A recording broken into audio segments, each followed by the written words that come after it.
Microdose, yeah. Microdose, microdose, microdose, dose. Microdose, microdose, dose. Microdose, microdose, dose.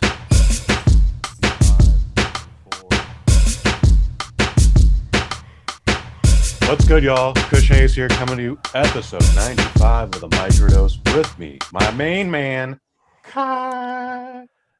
Hey, Kush. My Hey. goodness. Oh, it's good to be here. Kush, I hit you up on the tweets are. I think that's how you pronounce it. You came up with a new game. It's kind of fun. Yes. Sometimes life passes you things that are unexpected, and you just gotta jump on them. And I thought this would be a perfect avenue for Kush. And I mistakenly received a box filled to the brim with VHS tapes. And do you remember the three that were poking through that I just gave you as a teaser? They just I don't even think I was able to identify those specific three, but like, yeah, there's a corner torn open, but it's like the bottom corners where it's just like, this is a VHS tape. That was all I was able to get. Oh, yeah. No. Well, so poking through was Alien, Carlito's Way, and one other film that you also had guessed part of the series of. But I got to say, audience at home, Kush had guessed a couple of these and was taken on a direction. Like, we established Indiana Jones is all three of those are in the mix there. But then you made some guesses towards a there's some oldies in there that are missing. There's some classics that are not included. But I was saying there is a franchise running down the middle of this that kind of explains the rest of it. But you didn't touch it with your toe. You were exploring. There's no Back to the Future. We established that didn't go down that avenue. There is Terminator, so there's some Schwarzenegger DNA in here, but it didn't include. Oh, what was the one that you guessed? Eraser. The one that Eraser, yes, but you threw out another one that was not in here. But there is Conan. There's no Conan in here. However, there is other stuff. You know what? Anyway. Eraser was weird is because it's not necessarily a good movie, but for whatever reason, like a majority of people owned that video cassette. It was just like, oh, you're like, remember this. People would say this is 1996. People like, remember this is old Arnold Schwarzenegger. This is him going back to his roots. And you're like, what? Yeah, and listen. It wasn't amazing, but still, I'm not going to kick it out of bed for eating crackers. Fun. Like, if that's on, I'll just leave it. He's doing stuff. They got the rail gun. He's doing the IDs, and he's like, that one is the fake. You're like, oh, my God. It's some vintage Arnold in there, and I appreciate that. If you branch out on the basic Schwarzeneggers, because we got the T2 and regular Terminator, vanilla is in there. You've also got, let's see, in here. Yeah, there's 67 tapes. Total Recall. Total Recall. Okay, cool. Mm-hmm. There's 67 tapes, and like I tried to attack this at like 10 at a time. True Lies is in there. Yeah, that doesn't surprise I know. Total Recall, True Lies. This really fills it in. Predator, Last Action Hero. That's like, it's in the county next to comedy. It's sort of like, we got what you were going for. So that's sort of setting up like what this is. But I gotta say, the main one that I was like, oh, this hits like 6 or 7 movies in this that explains the whole thing. Bond. Okay, yeah, I should have get James Bond. Yeah, gotcha. I'm gonna guess a lot of Connerys. Exactly. A lot of Connerys. There's a few. There's Dr. Knows and Never Say Never Again. And what kind of irked me was that they have The World Is Not Enough. Okay, I like that one. But they don't have Goldeneye, which to me, I'm like, if you gave me a choice between those two, it's like, well, Goldeneye's pretty superior. The World Is Not Enough is the bad one. I like Tomorrow Never Dies, but yes, Goldeneye, like that's that's pretty solid film. That's weird that that's not in that collection. I had pointed out Wishmaster to you, which doesn't really fit into not a couple of categories. Is there a Blockbuster previously viewed sticker on that? Like, pick this up for $4.99. Oh my God! Oh, big winner here, Kush. There are they're half scraped off Blockbuster tags on several of these movies, and a couple of them, like Rush Hour, are just recorded onto your random VHS tape. Oh, okay. Weird. So it is sort of like action spy, and then there's the sci-fi vein running in here, and then just Jackie Brown pops in because Pulp Fiction's in there. Like somebody that had it's out there on the Target special shelf. You know what I mean? Like you're just gonna grab one of those. The Wishmaster falls outside of the. Okay, I didn't know that, but also let's see. I mean, going down the list here, should I just share this list with you? Do you want to peruse this list? No, man, I still want to make some guesses here. Casablanca. Okay. No Casablanca. Sticking with the C's. For some reason, I feel like Clueless is in this batch. Despite there being no Wayne's World. No Clueless. No, Carlito's Way is the only C-named movie. And then, one I had never seen before, David Carradine teaches Tai Chi. You got the David Carradine Tai Chi tape. Tai Chi, yes, absolutely. That was on a Best of the Worst like a year ago. That's amazing. Nice. Is he doing a thing with a hose and all that bullshit? Like, no, he's doing sort of a pose down on the front. He's kind of got it up in there, and then a nameless white woman stands in front of him. What Demolition Man, of course, made it in here. Would be disappointed. It's sort of this like garden variety, Sixth Day. We were talking Schwarzenegger. That's in here, and 12 Monkeys. That's all the things in the number category. 12 Monkeys is still unusually underrated film. But no one ever tries to go back to it. And it's had like what two different TV series now. Oh, is that true? I just saw the one. Definitely had one. It definitely had one. Sorry, I said saw. I saw that it was happening. I never watched it. That was not. I didn't watch it either. Yeah. Yeah. That's fascinating. One I discussed with you, which you had never heard of, and I had to look up, but it's called Eating Pattern. Which, I don't know what that is. To my understanding, it's a TV movie, but it's about people that land. It's part of Lex, Lexx. Does that ring a bell? I want to say they're a European distributor. Yeah, you wouldn't recognize any of the stars or the production house, but is the Lex logo like jagged, or am I just thinking of LexCorp from the DC universe? I'm pretty sure you're thinking of LexCorp, but okay, this is Lex and crew are running out of food sources. Desperate, there should be a comment in here, IMDb. They visit what appears to be a garbage planet, but quickly become separated and undergo a series of individual adventures in a culture that's basically cannibalistic. Basically, Kush, it's basically cannibalistic. I mean, it's just like the Void and Loki. Yeah, it's basically cannibalistic. Yeah. So that's a fun one. Okay, so I mean, you're getting a feel here.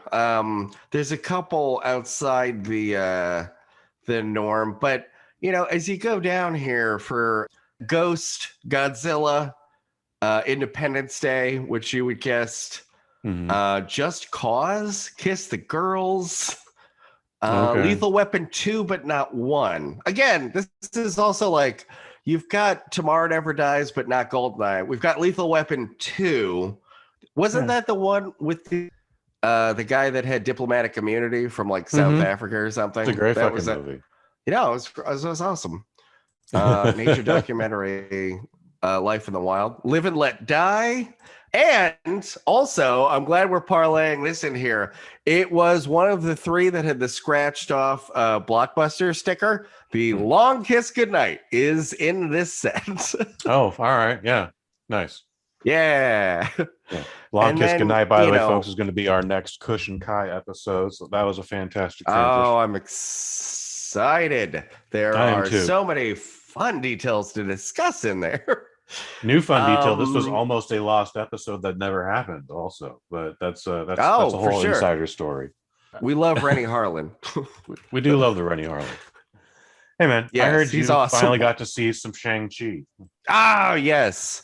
I love dragon stuff. For the record, as you know, through my love, Game of Thrones, more recently, and then yes. So all that was delightful. I felt Kush, can I say?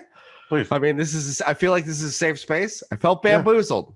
Yeah. That trailer that they were circulating before their like official one, gotta say, very San Francisco heavy. But when you get to the movie, San Francisco for 15 minutes and it's gone.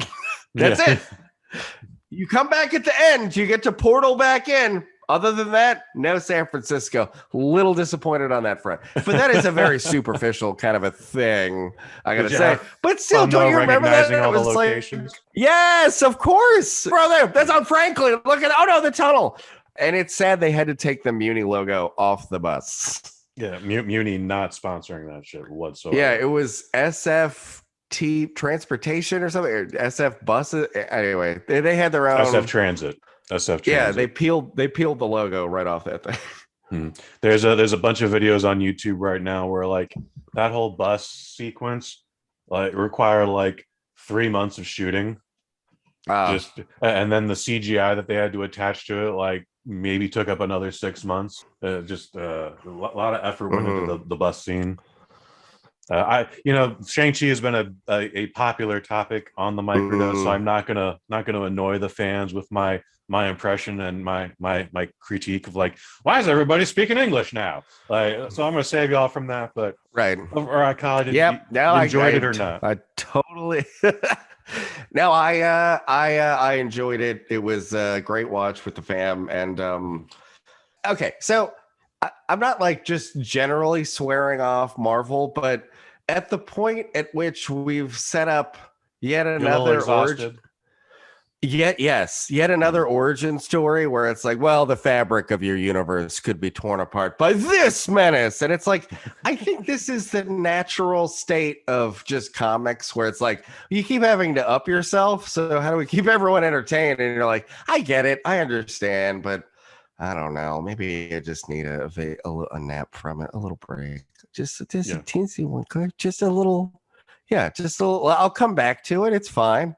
I remember one time after all the new Star Wars as I came out, and I was saying like, I don't get it anymore. And you sent me that meme of Adam Driver when he was in, what was that? Was it Divorce? What was the name of that movie? Oh, Marriage Story. Marriage Story.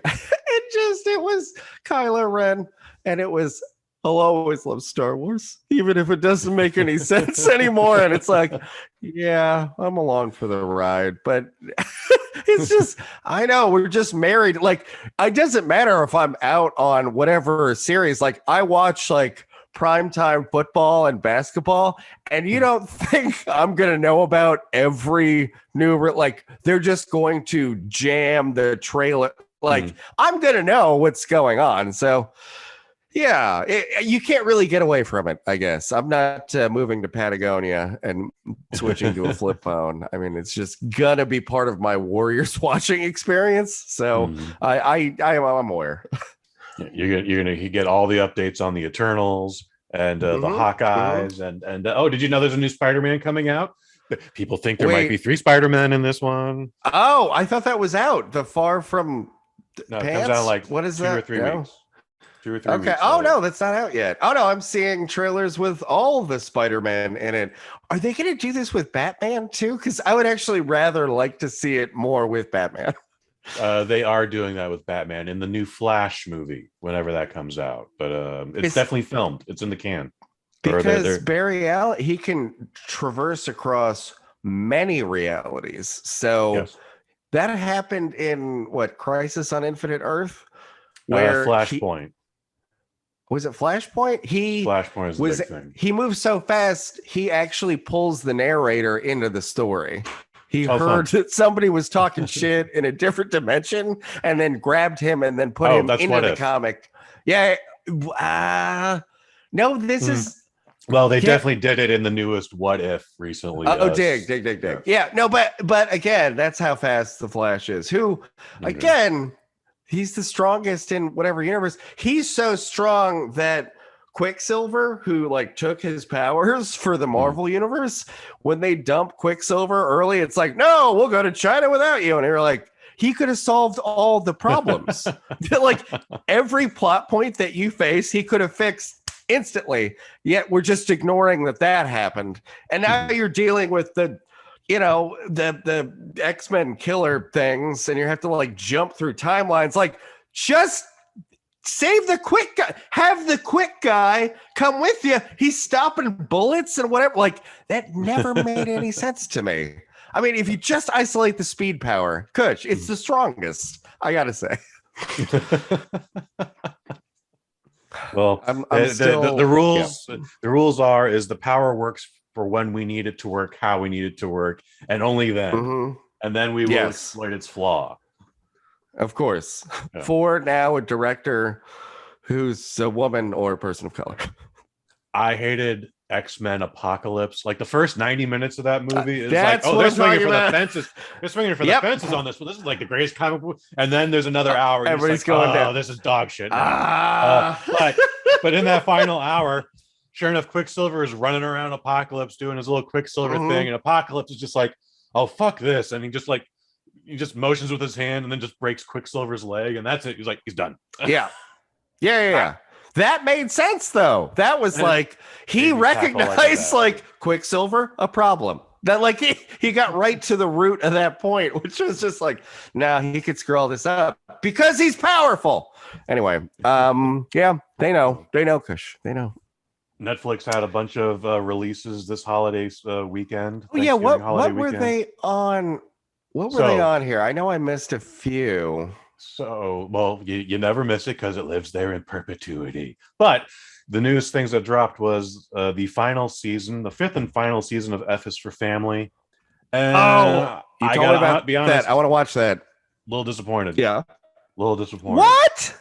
Yeah. Oh, no. That's just me, but it felt a little rushed, felt a little forced, felt like we have to do this, but this is the last, so who cares?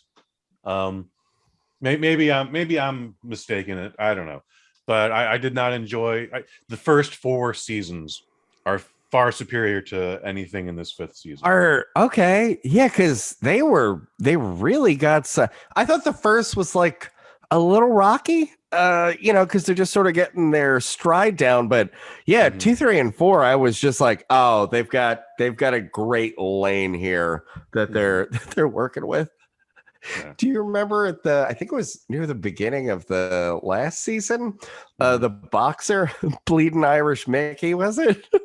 I gotta be honest, I do not recall what you're. It's their one fictional boxer, but like he's just in a Thanksgiving Day parade, and he starts to turn and look, and then just blood starts running out of his nose. They're like, "What a champion!" You're like, "Oh my god, that guy needs help."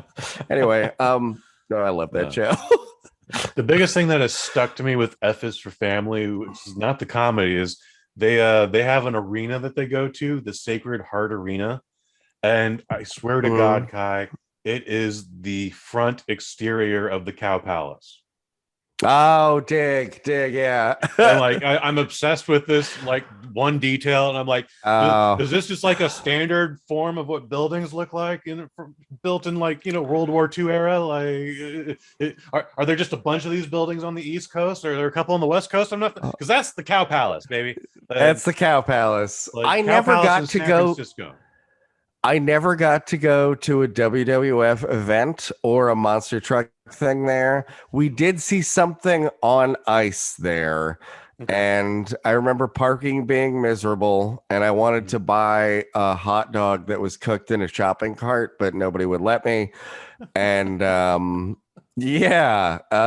Yeah, going to the Cow Palace, that was a whole experience. Like back in the day going to Candlestick when you're parking and like, wow, is that a toxic waste dump? Like, wow, there's open pits you can kick bodies to. Like, it's just another mile down to walk to the to the Niners game. It was problematic. Oh yeah. Cow Palace still going strong, but it doesn't hold too many monster truck rallies anymore. It'll hold a rodeo and a Dickens fair. Oh, there you go. Sometimes on the same day. And then also, I remember signs for things like the exotic lizard and gun show, or doll and gun show. That's a great combo. Everyone who walks into the doll and gun show, you should screen for like warrants or something. You know what I mean? Adam Carolla once posited, like, you put up a sign that says cockfighting and free Raiders tickets. You just run everybody that comes through the door. You'll probably get a few people off the street that should probably go off there. Now in Vegas is the most raidery thing. The most raidery thing in place they could have gone to.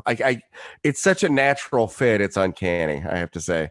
I'm sad for the loss to the East Bay, but it just feels like this is the home they were looking for. Have you seen that stadium? No, I haven't. It's a great, fun, new modern stadium, but just I love how they cut to the DJ that's at like the apex of the stadium. There's a DJ stand up there. Just below the kiosk where you can go do live betting too. And I'm like, this is so Raidersy. That's uncanny.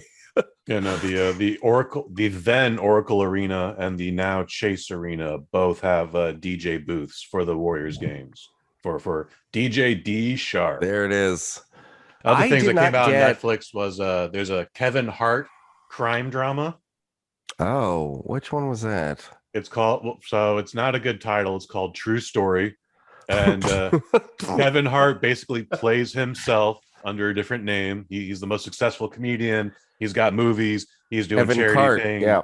Blah, blah, blah, blah, blah. Wesley Snipes is his estranged older brother, like, you know, who's very loosey-goosey and a very bad influence on Kev. And of course, shit goes down in a bad way. Yeah. And Kev wakes up next to a dead woman after Oh, a night of no. partying. Oh, And then no. Things traverse from there. But it's you know what, it's 6 episodes, 6 or 7 episodes. Okay. All around 35, 45 minutes. But I liked it. It's solid. It's a different route for Kevin Hart. Even though I don't think he's playing much of a stretch, he's definitely this is what I would be doing if I was in a stressful situation like this, basically. Dig. And, yeah, Dig. For Kevin Hart, I felt like, yeah, this is pretty grounded. Like, he's not playing it over the top. You know, when he's mad, he's mad. When he's trying to be cool, he's trying to be cool. When he's trying to interact with fans, I'm sure that has happened 1,000 times. It's worth a look. True Story. Not a good title, but an interesting miniseries. Kush, can I ask you something? Please do. It's not serious, but it's sort of like kind of a who you are. Can I have a question? Sure, man. Have you seen some of Kevin Hart's stand-up? Oh, yeah, all of them. You've seen all of them? Yeah, I love Kevin Hart's stand-up. Oh, dig. I've seen a couple. I thought they were like, that's fine, cool. There's a thing when you're doing like club comic versus arena comic. I find it a little harder to watch. I mean, for arena comics, I'm like, I would much rather be there to watch this. For like on a lower scale, like you take a Dave Attell, like I could listen to Skanks for the Memories forever. Sure. But I don't know. I don't interface with the same way. So I'm like, you know, I've loved Kevin Hart mostly like as a fun podcast guest. Okay. He's interesting in that respect, but like now I haven't really followed his recorded pieces on stage, just like Sebastian Maniscalco, where it's like he's doing exaggerated Italian stuff on stage, and you're like, that again, if I was in the third, I would be dying up there. But this is like, I don't seek it out, so I'm like, cool. So there's nothing about, you know, seeing Kevin Hart has a new show. I'm like, this is like a start from scratch thing. Like, okay, let's Mm-hmm. Well, Kevin Hart and Gabriel Iglesias, who's also one of my other favorite comedians right now. They all started little clubs, but then they got bigger and bigger and bigger, and now they're playing to arenas, and they're doing what everyone does that comes out with a special once a year now. Now we're kind of just telling humorous stories. And maybe there's a punchline at the end, and maybe we may make callbacks to that over the show. We've definitely shifted to stories. I mean, your Chappelle's, your Segura's, your Bernd Chryslers, they're all leaning on story. So I love Kevin Hart's stand-up. I love Gabriel Iglesias. Fluffy, that's my guy. He was just here in San Francisco last week, man. He's fantastic. Was he at Cobb's? What was he doing? He was at the Chase Arena, dude. And I was just like, tickets as low as $45. I was like, oh, okay, that's interesting. And then I was like, oh, there's a couple on the floor there. $350. I was like, wow, that's a couple of bucks. Sorry, and by the way, like there's only 3 seats left. So I was like, they're totally not going to just sell me one ticket. Even if I had the gusto and the cash to burn like that, I was like, there's no way they would just sell me one ticket. They'd be like, you got to buy all 3 of these. I was like, wow, that's a couple of bucks there. Yeah. People are going mad for back into live venues. Sorry, Nate Bargatze was the guy I was trying to say. But also, I mean, your Mark Normans and Sam Morrill's, they're all of a good story ilk, but also, solid joke tellers. Oh. I think we're at a good spot here. Kai, this is our last episode of the year, man. Is there anything you wanna shout out? Anything you're thankful for? You're grateful for? Anything you want to work on in 2022? Give a little shout out to yourself, player. Yeah. I was gonna kvetch about my own situation, but I actually just threw out the names of some comedians who actually I gotta say, Nate Bargatze, check out Nate Land, great podcast. And then also on the story front, Andrew Santino with Whiskey Ginger. That's a fun one. Kush. Sometimes I kick open the doors and look at our own podcast library. Westworld is still a delightful bright spot for me. Nice. Please go check that out over the holidays. That was a fun one. Westworld was a lot of fun. I also think Rollerball is one of our stronger episodes. Oh, that's a great one. Yeah. Just a good movie, good discussion. You can hear me during that episode. I inhale a moth and then I pretend to be choked up about the dogs dying, and it's super confusing, and we don't address it, and we just sort of cruise right through it after the break. I think I was incredibly oblivious to that. No, I was trying to play it off, so I'm like, oh my god, the dogs. So you're like, okay, well, let's take a break. And it was like, dogs die in a movie, sure, but it was like as if I really cared about those dogs. Oh my god. Well, we teased at the top of the episode. We are getting ready to record The Long Kiss Goodnight. That's going to drop December 15th. Again, it's our final episode of the year. But Freddie Harlan, Shane Black, Gina Davis, Samuel L. Jackson, Brian Cox. Kush, what's not to like about this? It's a solid movie. I think it's going to be a solid discussion. Stone cold. Check that out. Also, check out brand new video on the YouTube channel, Little Sister Hayes Corner. Little Sister Hayes sits down with Weena Day Randall, and they talk about her brand new book, The Last Rose of Shanghai. That's available on the BosNet.family. Also, Waffle Box Pod.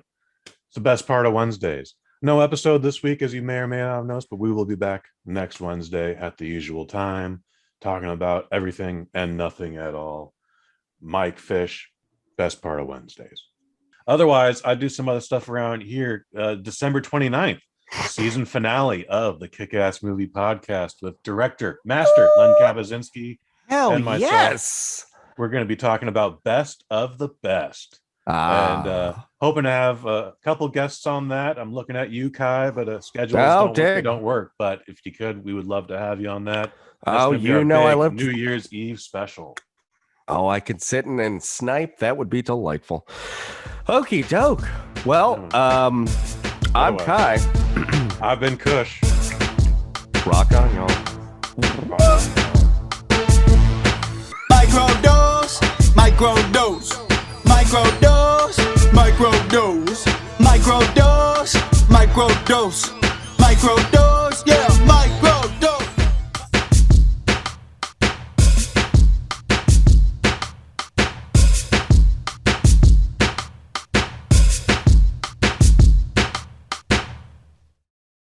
From the BosNet family. I felt bamboozled.